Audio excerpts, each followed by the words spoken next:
এই পথ যদি না শেষ হয় তবে কেমন হতো তুমি বলো তো। ওয়েট ওয়েট গাইস, যদি পথই শেষ না হই তাহলে আমরা আমাদের গন্তব্যে পৌঁছাবো কিভাবে? ফাইনালি চলে আসলাম আমরা আমাদের সেই কাঙ্ক্ষিত জায়গায়। তো চলুন বিস্তারিত বলা যাক। এই জায়গাটা হচ্ছে বিশ্ব রোড এর ঠিক 5 থেকে 7 কিলোমিটার দূরে। সিলেটে যাওয়ার পথে প্রায় এই জায়গাটা চোখে পড়ে, কিন্তু সময়ের কারণে ওইখানে আমরা দাঁড়াতে পারি না। আজকে একদম উদ্দেশ্য করে চলে আসলাম এখানে। আজকে আমি এবং শরীফ এবং আবু বক্কর। জায়গাটা আসলেই সুন্দর।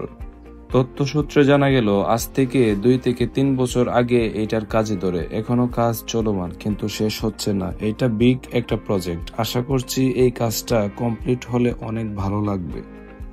এখানে গিয়ে আমরা সবাই বেশ কিছু ছবি তুললাম। আমরা ওইখান থেকে আসার আগ মুহূর্তে ঠিক আরো কিছু গাড়ি এসেছে, এখানে দাঁড়িয়েছে। তার মানে বেশ কিছু মানুষ এখানে আপাতত ঘুরতে আসতেছে। সো অপেক্ষায় থাকলাম, এক সময় হয়তো কাজ শেষ হবে ফাইনাল লুকটা দেখার জন্য। এটা হচ্ছে ব্যাক সাইড। আসার সময় আশিক টি শপে আমরা 3 জন মিলে চা খেয়ে আসলাম। বাই দ্য ওয়ে, আশিক টি শপের চা আপনাদের কাছে কেমন লাগে জানাবেন। আমার কাছে তো বেশ প্রিয়।